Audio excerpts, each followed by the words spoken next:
ਪਾਰਲਮ ਜੀ ਮਜ਼ਾਕ ਨਾ ਕਰੋ ਤੇ ਸਾਨੂੰ ਦੱਸੋ ਵੀ ਭਾਰਤੀ ਸੰਵਿਧਾਨ ਵਿੱਚ ਐਸੀ ਕਿਹੜੀ ਚੀਜ਼ ਹੈ ਕਿ ਜਿਹਨੂੰ ਲਾਗੂ ਹੋਣ ਦੇ ਨਾਲ ਅमेरिका अपने $65 लेके आवेगा भारत में भी मैंने ₹1 दे दियो, ऐसा की है?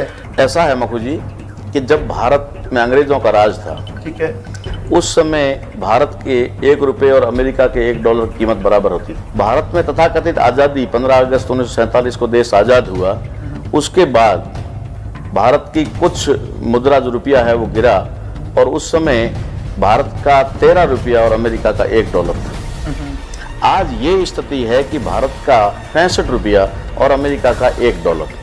इसका मतलब है कि रुपया स्थिर नहीं है।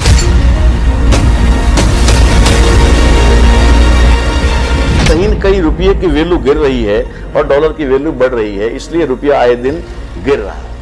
किसी भी देश की करेंसी देश के खजाने पर निर्भर करती है कि उस देश के अंदर सरकार या उस देश में सरकारी संपत्ति कितनी है, सरकारी गोल्ड कितना है, सरकारी जमीन जायदाद या और भी कारखाने कितने हैं, उनके आधार पर उस देश की करेंसी की वैल्यू गिनी जाती है। ओके। जबकि यहाँ इस देश के अंदर तो ऐसा है कि भारत सरकार के पास जितना सोना नहीं है खजाने में, उससे कई गुना ज्यादा सोना तो देश के मंदिरों में पड़ा है।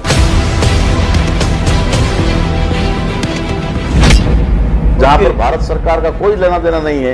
कुछ 27 लाख मंदिर हैं पूरे भारत में, छोटे और मोटे 27 लाख मंदिर हैं।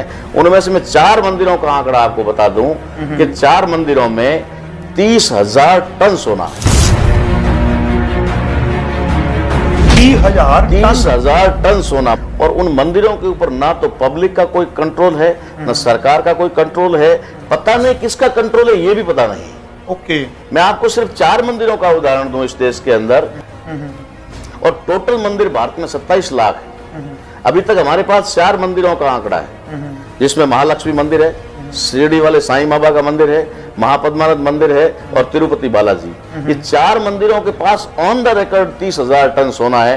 मैं दावे से कहता हूं कि अगर वो 30,000 टन सोना ला करके भारत की खजाने में रख दिया जाए तो भारत का रुपया और डॉलर बराबरी में तो आज भी आ जाएगा, आज भी आ जाएगा। लेकिन अगर उन 27 लाख मंदिरों में रखी हुई प्रॉपर्टी और जो आज की तारीख में सरमाएदारों के पास में जो सरकार की संपत्ति बेच करके उनके हक और अधिकार में डाल दी गई है, उस सारी संपत्ति को अगर भारत सरकार की संपत्ति घोषित कर दिया जाए तो अमेरिका $65 लेकर ₹1 लेने आएगा। ये मैं कहता हूं।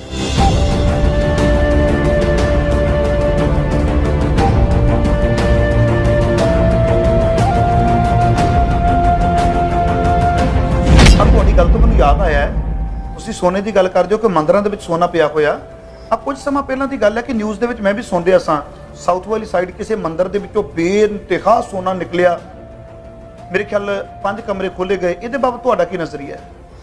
ऐसा है कि ऐसे अथाह मंदिर जिनके बारे में मैंने जिक्र किया है कि वहाँ पर खजाने के रूप में अथाह सोना पड़ा हुआ है, वो जिसका जिक्र आप टीवी में कह रहे थे, हमने भी देखा था और हमने उसको गहराई से देखा था कि वो साउथ का एक मंदिर था जिसका नाम था महापद्मानंद मंदिर। और वहाँ पर सोने के खजाने के रूप में जब 5 कमरों को खोला गया तो उसके अंदर लगभग 10,000 टन से ज़्यादा सोना मिला था एक ही मंदिर में। उसके बाद जब छठे खजाने का छठा दरवाज़ा खोलने के लिए तैयारी हुई तो उसमें पता लगा कि वो जो पहले सोना मिला उससे कई गुना ज़्यादा सोना उस कमरे में है या उस रूम में है। तो सुप्रीम कोर्ट ने ही उसके ऊपर रोक लगा दी, जबकि सुप्रीम कोर्ट को उसे पब्लिक का धन मान करके सरकार के हवाले कर देना चाहिए। लेकिन खुद सुप्रीम कोर्ट ने उस पर रोक लगाई कि नहीं, दरवाजा बंद करो, खोलना नहीं है।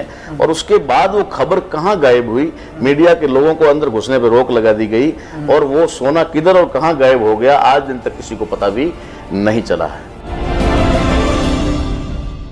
वीडियो के नीचे इस लाल बटन को दबाकर चैनल को सब्सक्राइब जरूर कर लें और इसके साथ में घंटी का बटन दबाकर ऑल पर जरूर क्लिक कर लें ताकि आने वाले टाइम की हर वीडियोस की नोटिफिकेशन आप तक जरूर पहुंच सके।